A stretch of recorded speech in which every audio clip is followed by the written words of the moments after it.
Understand the importance of relational wellness.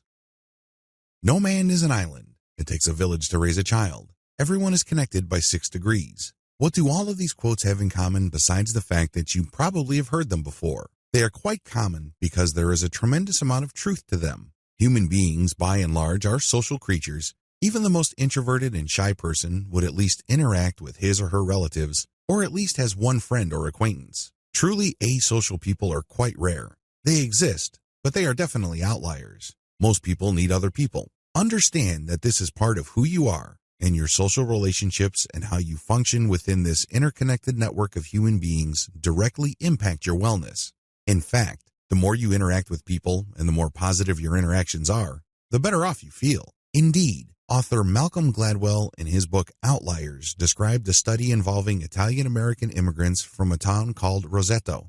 As I mentioned in the introduction to this training, people from that part of Italy had pretty much the same lifestyle as other Americans. What was different about that population group is their high level of social connection, although they had pretty much the same lifestyle and diets as other demographic groups. When it comes to length and quality of life, they pretty much dominated. This really stumped a lot of epidemiologists. Usually, the standard literature in the United States is that when people groups have the same inputs like diet, environment, and activity levels, among others, they would have the same health outcomes. Not the Roseto group. It was definitely an outlier. And the secret ingredient, it turned out, was their social relationships. They had this small town, very warm Italian interpersonal connection that ensured nobody fell off the social map. Nobody felt disconnected, alienated, alone in the crowd, or lonely. Somehow, some way, there's this social fabric that sustained people in that network, and this translated to better mood, psychological states, and life expectancy. Social relationships have a strong impact on overall wellness. Make no mistake about it, there are many parts of the United States and Western Europe that are very well fed when it comes to basic nutrition, security, shelter, and other basic needs, as well as creature comforts. People are well taken care of. Still, their later years, as well as their general quality of life, is not as good as it could be. They suffer from tremendous amount of anxiety that the people are grappling with depression, and this all leads back to the need for connection. Although your most basic needs are taken care of, they don't define completely. There is a lot of other things that are missing. One key element a lot of people suffer from and is missing from their lives is this social interaction. Now, this doesn't necessarily mean that you have to be some sort of extrovert. This doesn't necessarily involve you having to have this extremely bubbly personality that just loves to meet new people. It doesn't have to be like that. You don't have to go to such lengths. Instead, you just need to be open to sharing with other people and truly caring of what goes on in their lives and vice versa. The sense of connectedness not only makes for more vibrant communities, but it also has a measurable impact on your sense of well-being. You feel complete. You feel like you are part of a larger cause. You don't feel like you're this free-floating person out there that nobody really cares about. This is not just a mental state. This is not just a mood, but it actually has physical consequences. Sadly, we live in a modern age where people pack up, pull up their roots routinely. In fact, it's not uncommon for the typical American family to move at least 5 times during the childhood of the children in that family. As the parents chase after new career opportunities, it's not uncommon for families to bounce around the continental United States and even to other countries. While there is a tremendous amount of economic benefit to that, it also leads to tremendous emotional and social dislocation. We need to feel connected to the people and to a larger community. And sadly, given how fast our economy is developing, this is not always available and is not always present. The impact of the concept of enough. You have to be mindful of what you think you have going for you. A lot of people are focused on getting more. They think that the answer to everything is just to get more. If you need to get a promotion at work, you just need to do more work, produce more stuff, deliver work with more quality. If you're feeling lonely or disconnected, you normally would think that you just need more friends or need to spend more time with people. If you are not feeling healthy or you are not that happy with the person that you see in the mirror in the morning, you feel that you just need to work out more. It's all the same. More, more, more. But if I told you that this idea of more is dragging you down and holding you back, what if I told you that it's actually grinding you down and putting you in a state of existential paralysis? Maybe the better way to go about doing things is to focus on the concept of enough. You have to understand when people say, I have to do more, I have to get more, I have to be more, they often chase shadows. They often chase vague concepts that are not of their making. Oftentimes, they view it on metrics that are very alien to their life. Oftentimes, they are involving other people's expectations. This may be social expectations, this may be family obligations, whatever the case may be. They end up using a ruler, so to speak, set by other people often very distant from them. This is a problem. When you set up these standards for yourself, you think that your life has direction. After all, according to the old saying, to reach the moon, aim for the sun. When you aim high, don't be surprised if you get to a better place. It may not be the ultimate place, but it's definitely much better than where you started.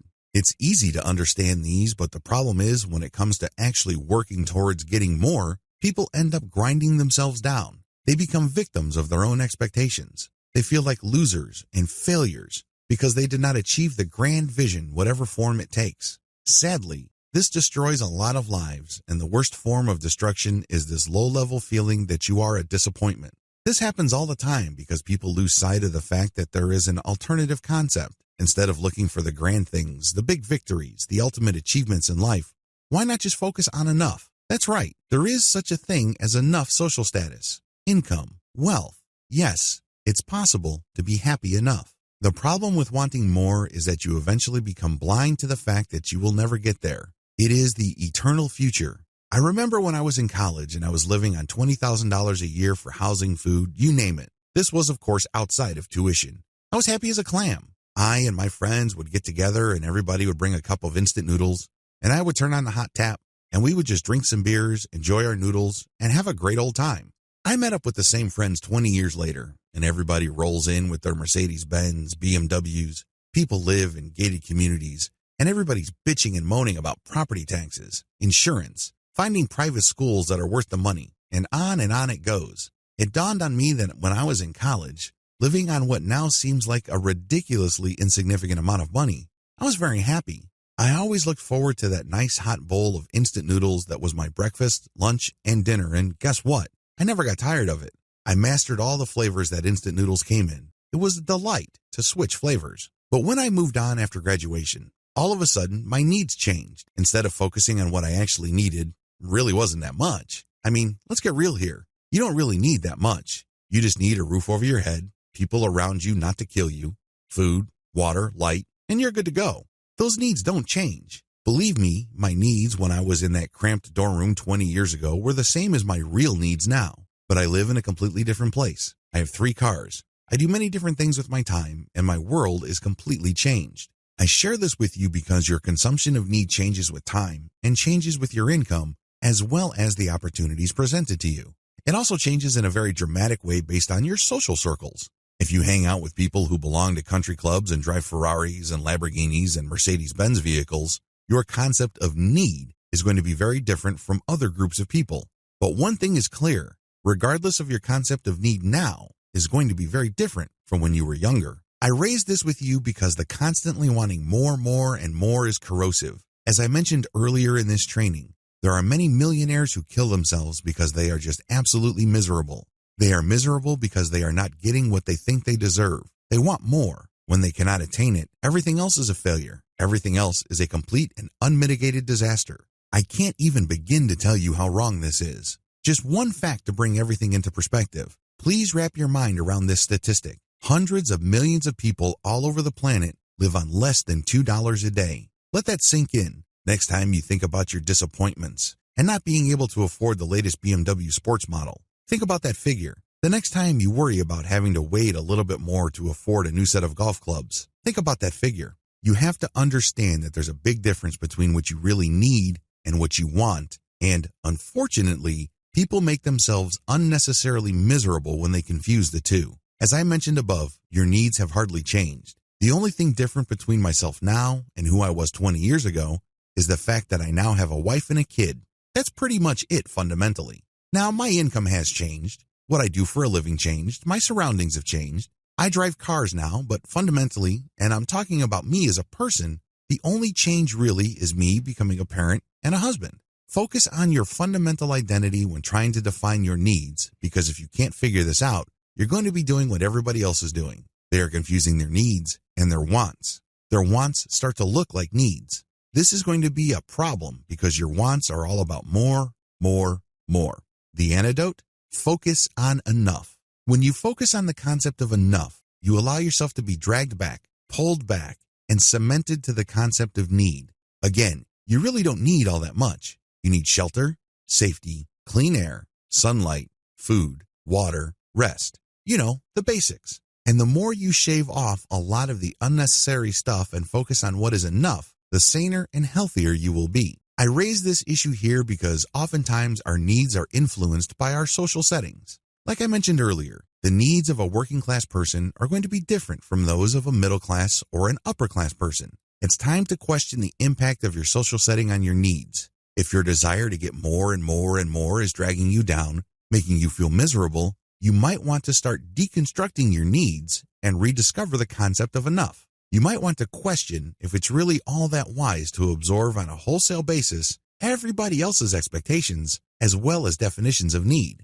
This is going to be tough because a lot of people would say that you're lowering your standards. You are not living up to your full potential. They'll say a million things to you to make you feel lousy. But the bottom line is you have to do something that makes sense to you. You can't kill yourself based on other people's definitions and values. That's not going to work, and unfortunately, it happens all the time. Just because you live in a gated community with well-manicured lawns and amazing golf courses, everybody drives around in luxury cars, doesn't necessarily mean that you have to do the same. What you choose to drive, how you choose to live, must make sense to you, and the concept of enough must be part of this. Relational dysfunction. So, what could possibly go wrong when you are suffering from a breakdown of a relational wellness? Here's just a partial list. The actual list can be quite long, but these are the most familiar. Quarter midlife crisis. Did you just graduate from college or graduate school? Or have you been working for 20 years and you feel like you hit a wall? You may have a well-paying job or you may be jobless. It doesn't matter. If you are in this place, you are questioning your decisions. You're asking yourself, where do I go from here?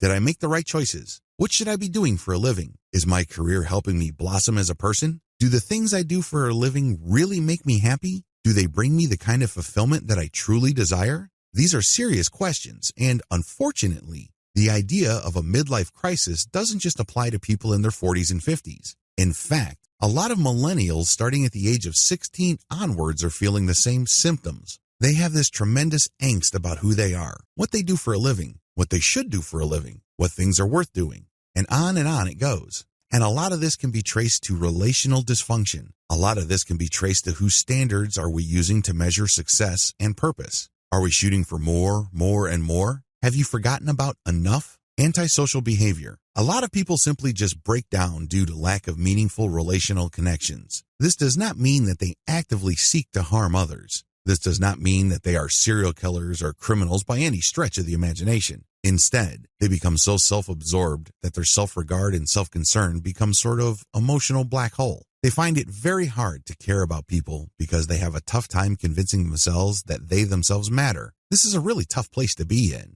We have to understand that for somebody to say something hurtful, it has to come from someplace. People who consistently spout out negativity that corrodes other people are themselves hurting. It really all boils down to, if I'm going through hell, why shouldn't you? Bad stuff. Lack of contentment. Even when things seem to be going well on many fronts in your life, it's still easy to find yourself feeling inadequate. You can't quite put your finger on it, but something is missing. You may be confident enough in your abilities, but you just can't find it in you to be truly happy. You can't quite accept everything as it is and let it go. There's just something free-floating that feels to complete your experience. A lot of this can be traced to relational dysfunction. Either you're using standards that do not make sense in the specific context of your life, or you're scared to explore what else is out there. Lack of contentment is very troublesome to a lot of people because different people deal with it in different ways. Others feel sad, so it's really hard for them to feel happy, not just for themselves, but for other people. Others deal with lack of contentment by making other people miserable.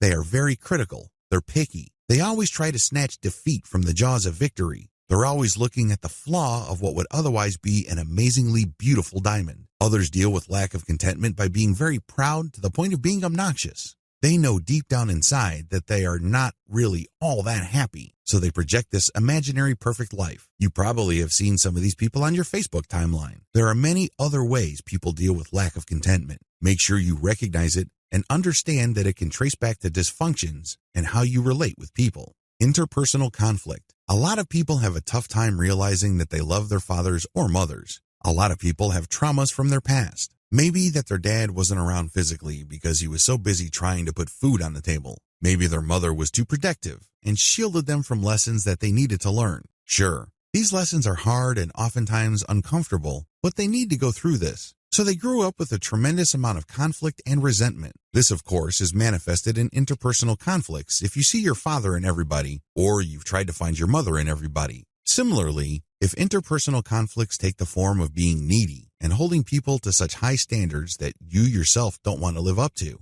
not only is this hypocritical, it's also downright annoying. Self-blame and emotional self-abuse. On the other end of the spectrum are people who express relational dysfunction by consistently whipping themselves into a frenzy. If everything goes wrong, they are at fault. There might not be any logical or rational connection between the perceived problem or failure and in their actions, but they'll find one or make one up. The conclusion is always the same. They are the problem. They emotionally abuse themselves, and this is very toxic. Not only leads to depression and possible suicidal ideas, but it positions people to become emotional doormats. Let me tell you, if you do not respect yourself, don't expect others to do it for you. There are very bad people out there that are actually looking for people who suffer from emotional self-abuse. You think they'll embrace you with wide open arms and comfort you and give you the things that you were missing. Absolutely not. They may talk that way, but what they'll do is actually use you, exploit you, and yes, abuse you worse than you abuse yourself. Be very careful. Understand that what you're suffering from flows from relational dysfunction.